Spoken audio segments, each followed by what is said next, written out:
So hello everyone. I'm about to head out because I am now refocused on finishing my degree. I had to think about my why, because my why was never about getting a doctorate. My why was getting the information.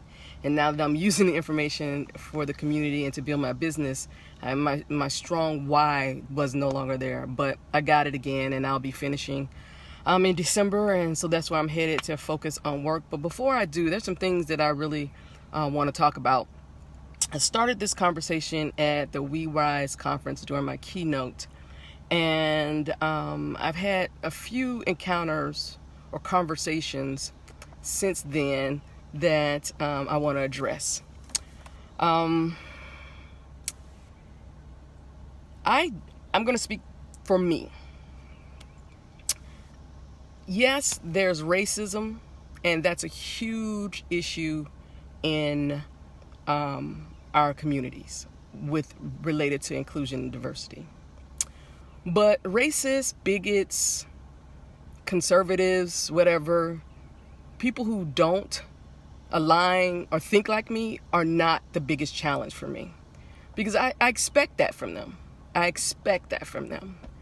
The biggest challenge for me in getting my message out here is white liberals, because it's your privilege that you think you know what's best for particularly marginalized people, and you don't.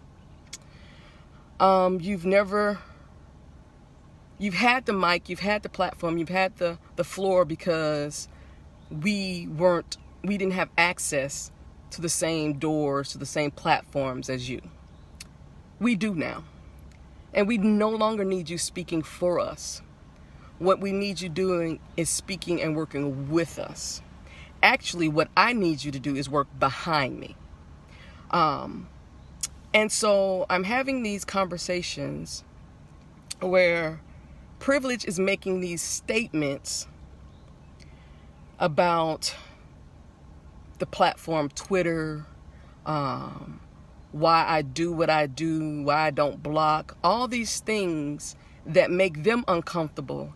And their rallying cry is, we need to shut this down. We need to find other platforms. Why are you doing this? Why are you giving trolls and whatever a platform? And first of all, I take offense to it because I know what my strategy is. I have not communicated that with you. So how dare you assume you know what I'm doing or how I do it and what's best for me? That's no longer your role. It was never your role. You took on that role. And so we don't need you for that. I don't need you for that. Yes, Twitter can be a shit show. We know that. But for Twitter to be the shit show that it is, it's enabled me to garner the attention I need to spread the message and scale the message of #CauseAScene and bringing a community together that is interested in moving things forward. So no, I'm not going to say that Twitter is a bad platform for me as a marginalized person, because it's a free platform that allows me to say what the fuck I need to say. Is it uncomfortable at times? Yes. But unlike privilege, marginalized individuals are used to being uncomfortable. We're used to the stuff you see on Twitter. I am a black child from the South. What I see on Twitter is something I saw growing up every damn day. So this is where you need to back off and be quiet. You do not know what's best for us. And what it does is, particularly those who have large followings, it silences our voice. It causes people see you as experts, particularly if you're a technologist. People see you as an expert, but you're not an expert in this. And so people transfer your expertise as a technologist to these social justice issues, and you're not.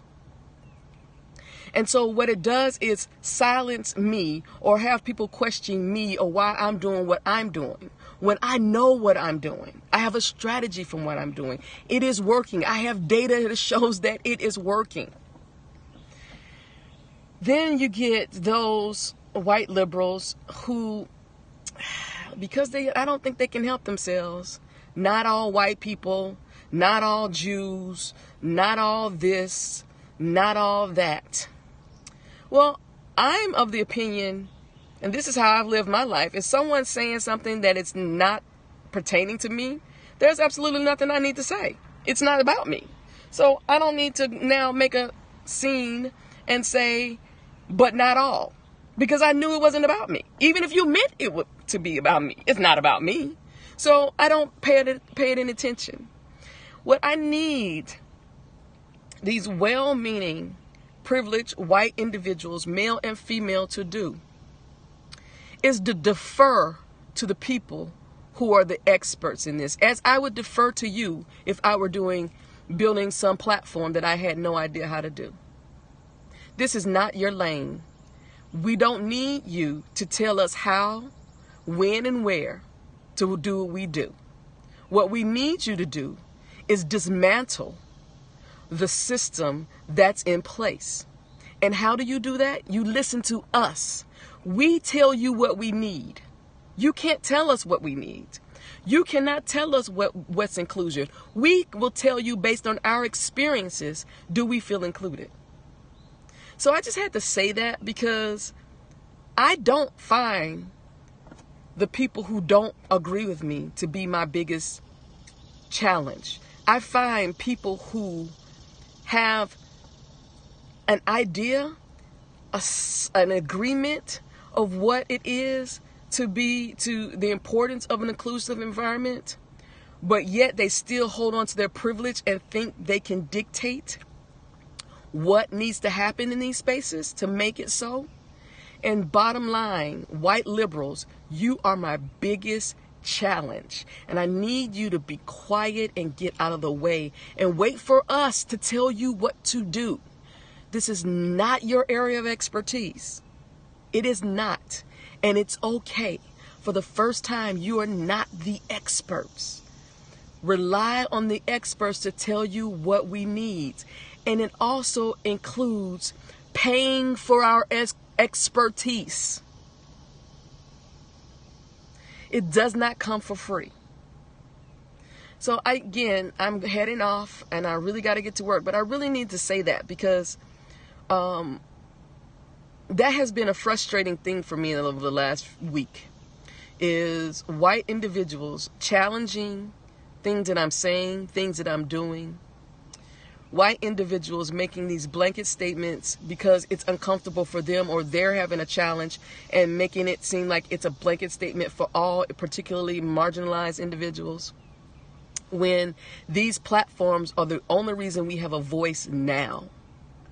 So just be mindful that you're not the expert and we don't need you talking for us. We need you marching with us. Thanks and have a good day.